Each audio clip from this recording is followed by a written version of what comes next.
다 제가 볼 때 아무리 못 올라도 2배? 그 다음에 10배 오를 종목도 있어요. 제가 보기에는. 전액에서 리튬염이 굉장히 중요한 그 소재거든요. 근데 그게 지금 북미 시장에서 쇼티지가 엄청 심각해요. 예, 뭐 이런 업체들 같은 경우는 뭐 어마어마하게 성장할 잠재력이 여전히 있죠. 이 구간을 놓치지 마시라 말씀드리고 싶네요. 좀 추가적으로 마지막으로 네. 드리고 싶은 건 이 IRA 폐지. 네. 사실 공화당이 IRA 이득 보는 게 너무 많아서 네.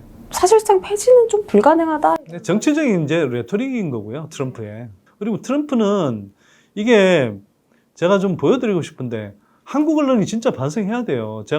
저도 뭐 신문 기자 출신이지만 그 한국 언론이 반성해야 되는 게 뭐냐면 그 외신을 처음 번역할 때 뭐 의도를 가진 건지 아니면 실수인 건지 모르겠지만 트럼프가 그 이른바 이제 데이 원 자기 취임 첫날에 일렉트릭카 뭐 맨데이트를 뭐 폐지하겠다 뭐 취소하겠다 이렇게 이야기하니까 그걸 자꾸 IRA 폐지로 자꾸 옮기는 그 멍청한 죄송합니다. 이게 멍청하다고 표현해야 될 수밖에 없는데 멍청한 그 국내 기자들이 너무 많은데요.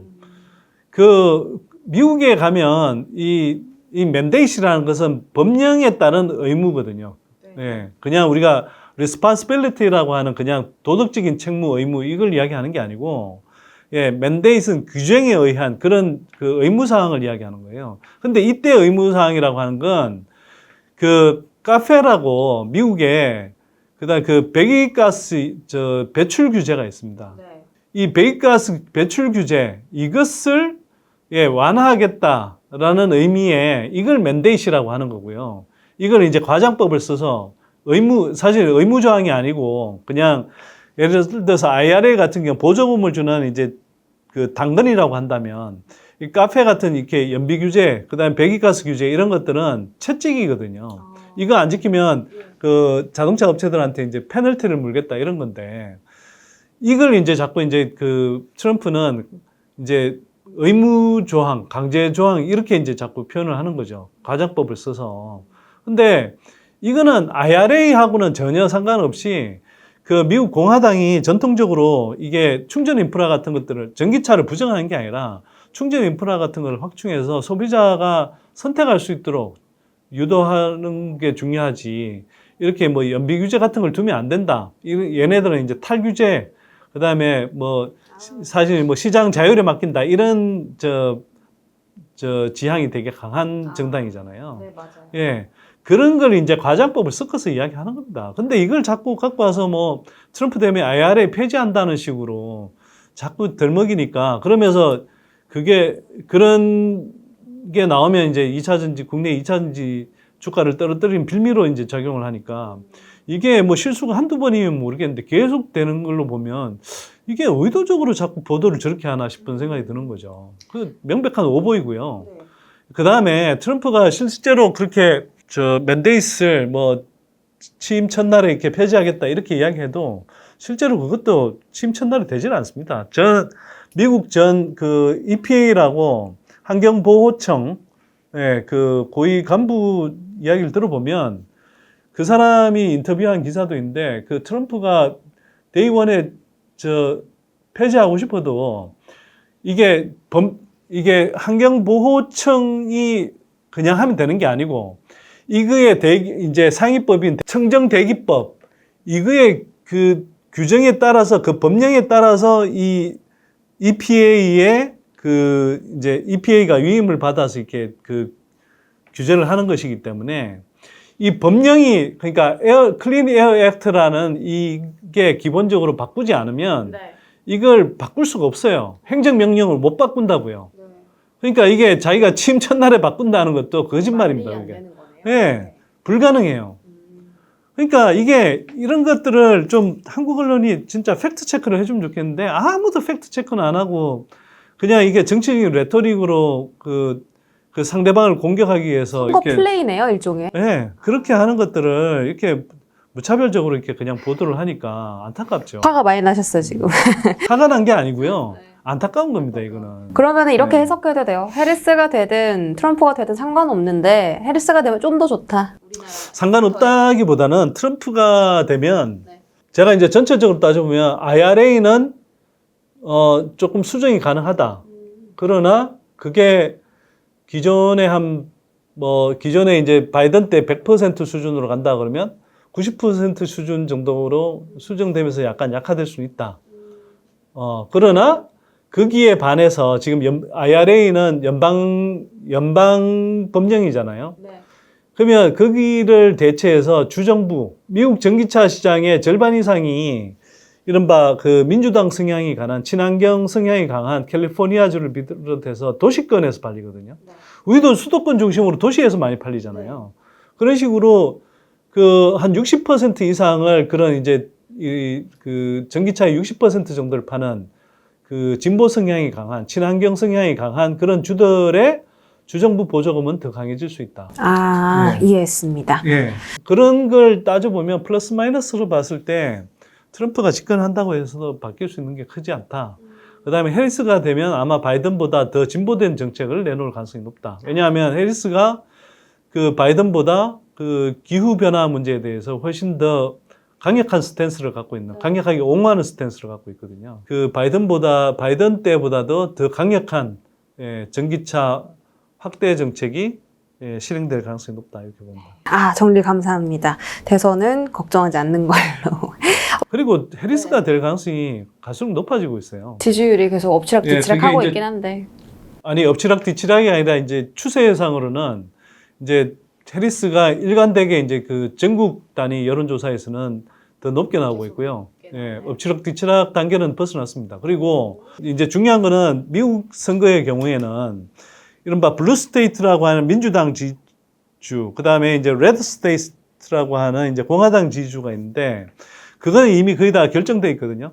이른바 이제 왔다 갔다 하는 스윙 스테이트라고 하는 그 7개, 러스트 벨트와 선벨트의 7개 이제 주의 표심이 중요한데, 거기에서도 전체적으로 지금 그 해리스 지지율이 얼마 전부터 앞서 나가기 시작했어요. 그래서 제가 이제 해리스의 이제 당선 가능성이 최근으로 올수록 점점 높아지고 있다. 이렇게 이제 말씀을 드린 거죠. 알겠습니다. 신규 매수하실 분들은 2차 전지 지금 기회라고 하셨잖아요. 네. 아니, 작년부터 들고 계신 분들은 지금 그냥 기다리는 구간일지 기다리는 게 아니라 더 사야죠. 추가 매수 기회다? 네, 더 사야죠. 그거 제가 여쭤보고 싶었어요. 아까 제가 말씀드렸잖아요. 물고기 87.5%. 그렇죠. 지금 너무 많다. 하나 몇 개 알려주시면 안 돼요? 종목 좋은 거? 아니 그래서 지금 전액 업체들 사실 제가 지난해 예를 들면 엔캠 한 6만 원, 7만 원대 구간에서 소개했다가 이게 35만 원까지 막 5배나 올랐다가 그때는 사실 너무 올랐죠. 그래서 제가 그때는 이제 오히려 좀 그 조심하라고 이제 좀 경고도 하고 그랬었는데, 이게 이제 조정을 많이 받아서 15만 원 정도까지 반토막 아래로 내려갔다가 지금 아직 20만 원 다시 회복을 못한 것 같아요. 근데 지금 구간은 조정을 잘 받은 것 같고요. 그러면 현재 구간에서는 제가 볼 때는 연내에 또는 적어도 1년 내에 아마 전고점 이상으로 올라가지 않을까 싶은데, 이게 엔캠 같은 경우는 지금 북미에서 그 IRA 규정에 따라서 그 가장 먼저 이제 북미에 진출해야 되는, 그리고 북미에서 생산 캐파를 갖고 있어야 되고 가장 크잖아요, 캐파가 또. 근데 북미의 배터리 생산 캐파 19개 공장 중에 18개의 엔캠의 전해액이 들어가고 있습니다.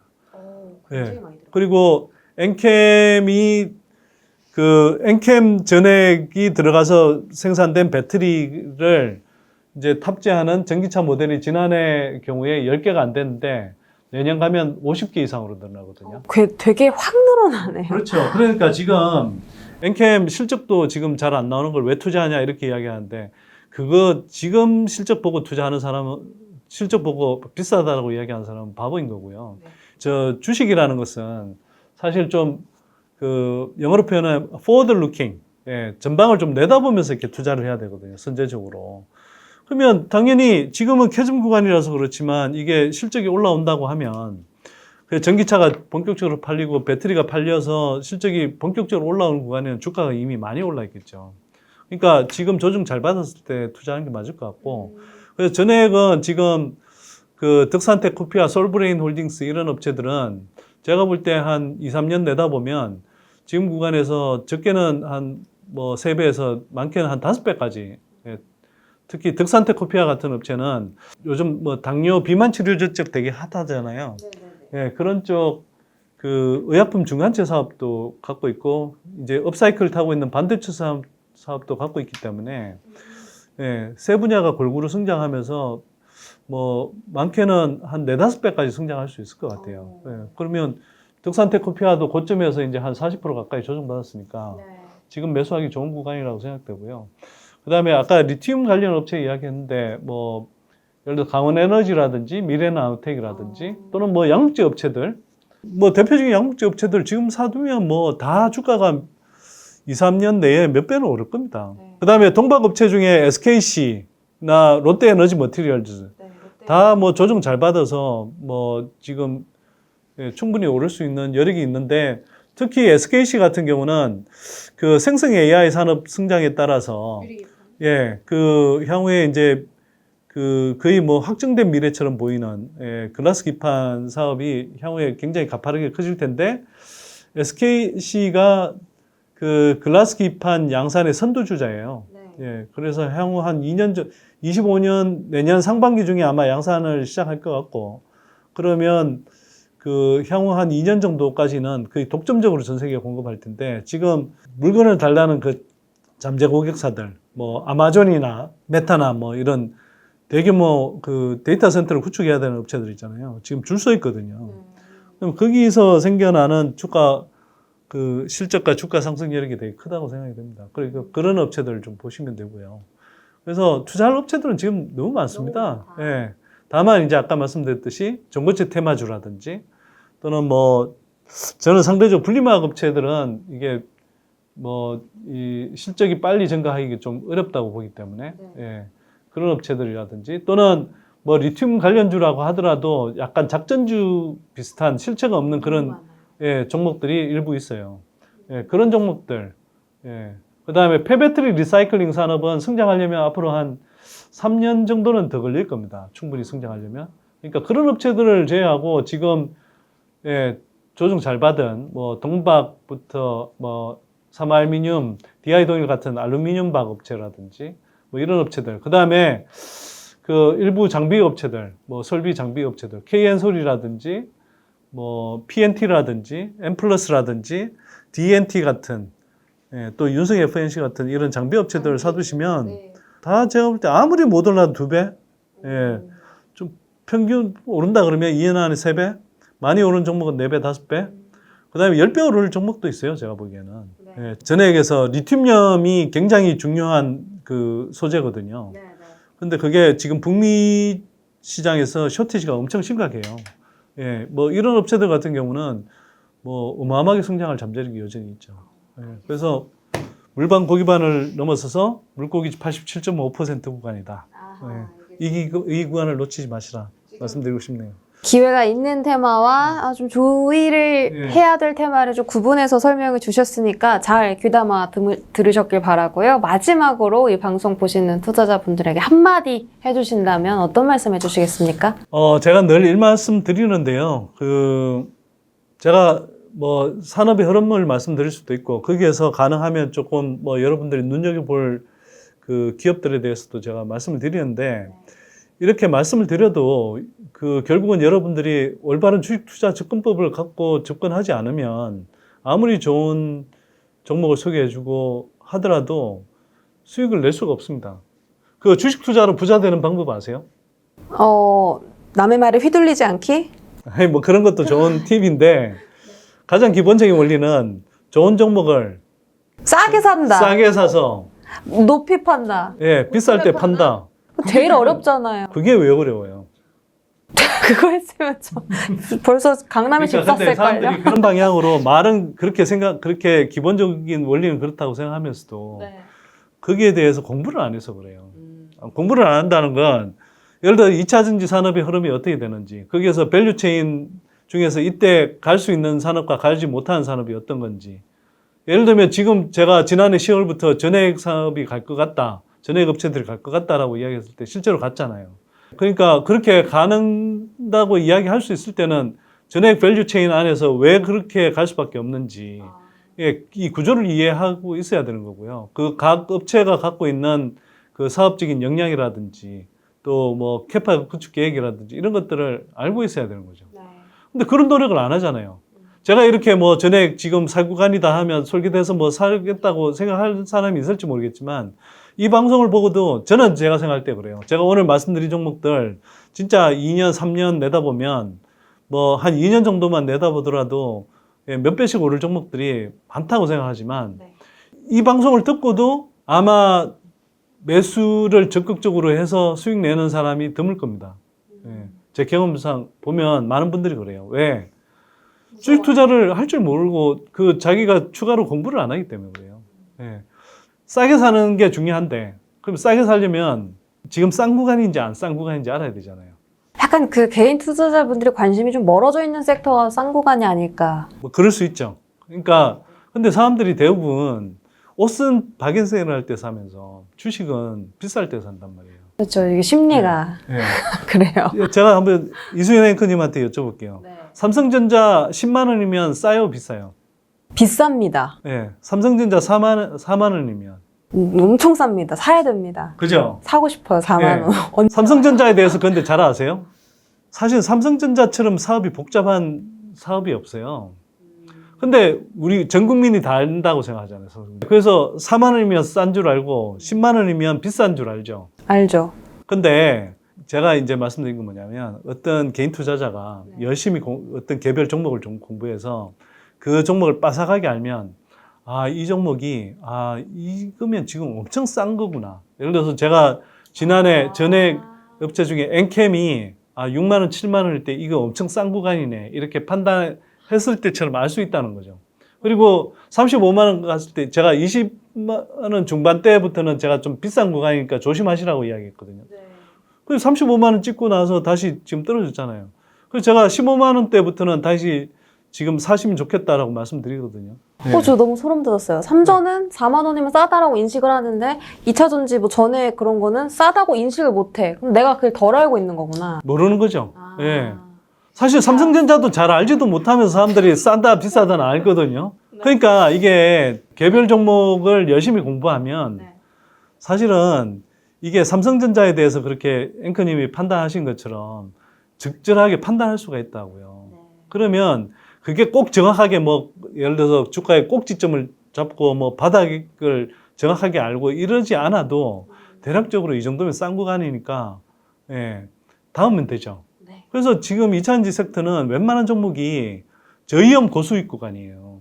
그러니까 보통 일반적으로 경제학에서는 리스크가 크면 그러니까 수익이 크려면 리스크도 커야 된다 이렇게 알고 있는데 워렌 버핏도 이야기했지만 사실 주식에서는요 저위험 고수익이 가능해요. 왜냐? 삼성전자 4만 원 구간일 때 저위험 고수익 구간이죠. 지금 2차전지 섹터가 그렇다고요. 1년 전에 반도체 섹터가 그랬고요. 저위험 고수익 구간에 그러면 사람들이 대체로 안 사고 떠나죠. 욕하죠. 침 태태 받고. 근데 사야죠. 왜 남들 다 한껏 올라서 지난해 7월, 8월, 1월 그쯤에 안 사고, 그러니까 그 전에 안 사고 있다가 7월, 8월 이때 사냐고요. 제가 에코프로 BM 5만 원, 6만 원일 때, 10만 원일 때 사라고 할 때, 그때는 안 사다가 왜 제가 사라고 하지도 않았던, 25만 원, 30만 원, 40만 원 넘어갈 때 이럴 때 사냐고요. 속상합니다. 근데 그러고 나서는, 야, 2차전지 뭐, 네가 좋다며. 아니, 좋다고 했죠. 그러면 구조적 성장주로서 좋다고 설명을 했으면, 그러면 아예 그 길게 내다보고 가시던가. 그리고 지금처럼 떨어졌을 때 더 담으시던가. 하지 않고, 고점에 사놓고는, 1년 동안 나 지금 뭐, 반토막 이상 났어. 막 책임져. 책임 안 지죠. 누구든 책임 안 집니다. 아무리 좋은 종목도 싸게 사야 된다. 싸게 사고, 그 다음에 비중을 실어서 투자해야 된다. 그 싸게 사기 위해서, 비중을 싣기 위해서는 잘 하셔야 된다.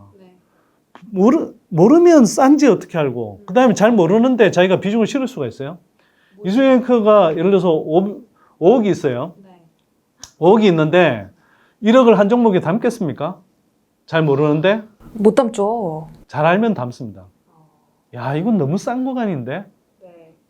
지난해 10월에 엔캠 6만 원, 7만 원 때 이럴 때처럼 추가적인 주가 하락 리스크는 별로 없으면서 상방은 뭐 2년 지나면 3년 지나면 몇 배씩 열리겠는데 이런 구간. 지금 2차전지 섹터에 많은 종목들이 그런 구간이란 말이에요. 예, 그래서 말씀을 드리는 거고요. 그 다음에 충분한 수익을 내려면 예, 충분한 기간 갖고 가셔야 됩니다. 예, 물론 엔캠처럼 아까 말씀드린 엔캠처럼 2년에 걸쳐서 오를 만한 뭐 주가가 뭐 1년, 2년에 걸쳐서 오를 만하다고 생각했던 게 몇 달 만에 오를 수도 있어요. 그러면 그럴 때는 오버슈팅 구간이니까 일부 수익 실현을 해야 되죠. 예. 그리고 또 뭐 자금 사정에 따라서 포트 사정에 따라서 조금씩 중간중간에 수익 실현을 해야 될 수는 있으나 컨트롤에서는 2년, 뭐 예를 들어서 2년, 3년 지났을 때 실적이 10배 성장할 수 있는 기업은 예, 주가도 그만큼 비례해서 성장할 수 있는 거잖아요. 네. 이미 뭐 많은 부분 선반영하지 않았다면 예, 그러면 충분한 기간 동안 투자하셔야 그만큼 수익을 볼 수 있는 거거든요. 에코프로비엠은 1만 원일 때도 있었습니다. 그게 지금 40, 장중에 40만 원도 넘었다가 지금 뭐 18만 원 뭐 이렇게 되잖아요. 네. 근데 그동안 수익을, 그 수십 배의 수익을 다 낸 사람이 얼마나 됐을까요? 많이 없을 것 같아요. 거의 없죠. 네. 네. TCST 같은 회사도 60배가 오른 적이 있었거든요. 많이 올랐어요. 네, 그 60배를 다 먹은 투자자가 있었을까요? 없을 것 같아요. 거의 없죠. 네. 그러니까 좋은 종목은 길게 보셔야 된다고요. 네. 정말 길게 보고 좋은 종목이라고 생각했으면 길게 가셔야 되는 게 맞고요. 그 다음에 이렇게 그 종목을 보고 있다가 종목이 충분히 조정받아서 매력적인 구간이라고 생각하면 더 매수하시면 되는 거고. 네. 돈 없으면 전부 하시고. 네. 좋은 거. 네. 그 다음에 신규 투자자라고 그러면 지금이 정말 좋은 기회죠. 적기다. 네. 매수 적기다. 네. 그래서 잘 공부하시고 투자하셔야 된다. 이 말씀을 마지막으로 드리고, 마지막 말씀이 너무 길었는데. 그리고 제가 오늘 언급해드린 종목 중에는 여러분들한테 정말 좋은 기회라고 생각하고 참고하라고 말씀드리지만, 어쨌거나 또 일부 종목은 제가 이미 보유하고 있거나 예전부터 이미 보유한 사실을 뭐 제 선대인 TV나 여러 방송에서 이미 말씀드렸지만, 예, 그래도 다시 한번 되풀이해서 말씀드리지만 제가 보유하고 있거나 또는 뭐 저희 회원들한테 또 이미 소개를 해서 보유하고 있는 경우가 있을 수 있습니다. 그래서 이해관계가 있을 수 있다는 점은 참고하시되, 다만 제가 보유한 종목 주가 올리고 싶어서 말씀드린 게 아니고, 예, 정말 좋은 기회라고 생각해서 말씀드린 거니까. 그런 취지로 말씀을 드렸기 때문에, 예, 여러분들께서 참고하셔서 예, 현명한 투자하시길 바랍니다. 고맙습니다. 네, 지금까지 2차 전지 섹터에 대해서 이야기 나눠봤고요. 선대인 경제연구소의 선대인 소장님과 함께했습니다. 고맙습니다. 네, 고맙습니다.